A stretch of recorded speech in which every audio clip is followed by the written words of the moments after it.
Hey Brittany, nice start here. I really like all your little attractions down here.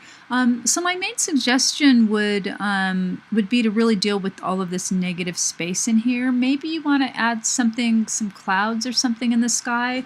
I would suggest adding the gradient, making it light, going light to dark. That's just usually the way gradients are in the sky for some reason. So if you have a look at, just a second, just a second.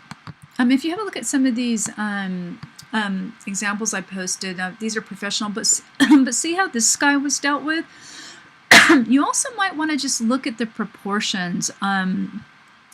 See how much, so this is the foreground with the trees and then the middle ground, but see how much sky they have? So it's fine to have a big sky, but you want to be able to put some negative, do something with the negative space. Again, you can see light to dark. Again, light to dark at the top. So I would fill the gradient in that way. I posted a couple tutorials too you might want to have a look at that could help with the sky as well. You could also, this is a good one on how to use the gradient, and I'll post that if you want. But these are those Twitter clouds, but again, I'm not saying use this, but just, you can see how it's a tutorial that it's pretty easy to create these effects in Illustrator. But here's another one I posted before about how to create pretty easy clouds. And notice the light to dark, but you don't have to create clouds, but I would just suggest adding something because whenever you have this much negative space, it just doesn't look finished. Okay, so you might just want to bring all of these up more, like to here, and then you can make these, they don't have to be bigger, but they all are kind of squished down here. So you might want to, think of making some of them bigger and some smaller, just because when it's big, it's going to be a lot easier to see, but, they're all kind of the same size. So maybe you want to put, maybe if you want this to really stand out, you can make it a lot bigger so it goes up through here. And again, that'll probably work to, really unify it. And with your city, I think I already mentioned this, I wouldn't use black either just because it's so strong.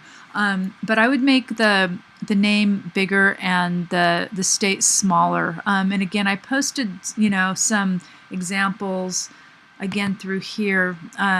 Again, see how it says Chicago and then there's the tagline Vacation City.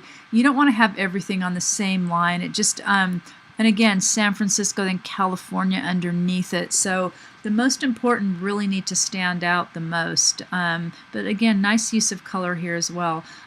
Okay, so if you want more feedback, just grab me. I'm on, I'm on Google Hangouts all the time. I can do a WebEx room. But you're off to a really good start. You just need to get some, deal with some of this negative space, do more with the text, and maybe do more with some of the things down, the objects down here. Okay. You could probably not even have so many of them, actually. You could probably, delete the parking. You could probably delete some of these buildings and some of these little things. Just try it because you can just turn off the eye, right? So it's pretty easy just to turn things off and move them around and try to get as much unity as possible. You could add a little bit of something in this kind of hills or whatever. I thought Texas was flat, but I guess not. Okay, so anyway, really nice job. You make some good progress in Illustrator. I wanted to say, be sure to submit both your files. All that I see is your Illustrator file, and again, when I look at the Dropbox, this is your, and again, I roll over it here, and it says it's the AI file. It's not the zip folder. That's worth like 5 points. So you don't want to keep losing those points for not submitting the right files that are in the instructions. Okay, so I hate to nag about this, but the design world is so picky and so detail-oriented that it's just good to get started with it now. I love your Ferris wheel, by the way. Okay, and again, with your trees, make one bigger and then have them get smaller. Okay, so nice job.